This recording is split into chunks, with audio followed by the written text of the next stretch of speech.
తెలంగాణలో కాంగ్రెస్ ప్రభుత్వం అధికారంలోకి వచ్చాక ముఖ్యమంత్రి రేవంత్ రెడ్డి గారి సారథ్యంలోని ప్రజాప్రభుత్వం మహిళలకు అన్ని రంగాల్లో పెద్దపీట వేస్తుంది.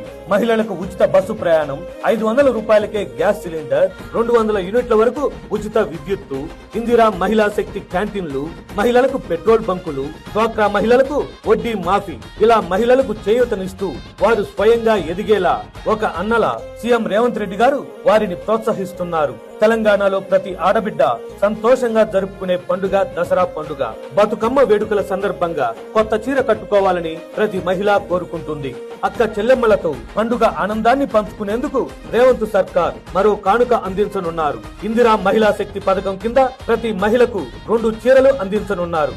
ఒక్కొక్కటి 800 రూపాయల విలువ చేసే ఈ చీరలు 2 కలిపి 1600 రూపాయల కానుకగా ఇవ్వబోతున్నారు. గతంలో బీఆర్ఎస్ ప్రభుత్వం ఉన్నప్పుడు కేసీఆర్ కేవలం 200 రూపాయల చీర మాత్రమే పంపిణీ చేశాడు.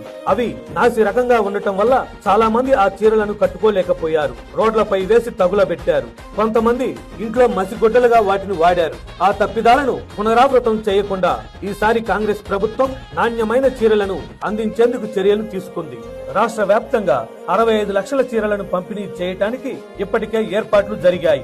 సెప్టెంబర్ 22 నుంచి 30 వరకు 1600 రూపాయల విలువ గల 2 చీరల పంపిణీ చేయనున్నారు. ఈ చీరలను తయారు చేసే ఆర్డర్ కూడా తెలంగాణలో ఉన్న చేనేతన్నలకే ఇవ్వటం వల్ల 6000 మందికి పైగా చేనేత కార్మికులకు ఉపాధి లభించింది.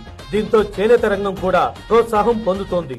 చీరలు కూడా ఆకర్షణీయమైన డిజైన్లు, మన్నికైన వస్త్రాలతో తయారు చేసినందువల్ల తెలంగాణ మహిళా మనులందరూ ఆ చీరలు అందుకోవటం కోసం 1000 కళ్లతో ఎదురు చూస్తున్నారు. ఇది కదా ప్రజా పాలనంటే, ఇతను కదా ప్రజా నాయకుడంటే.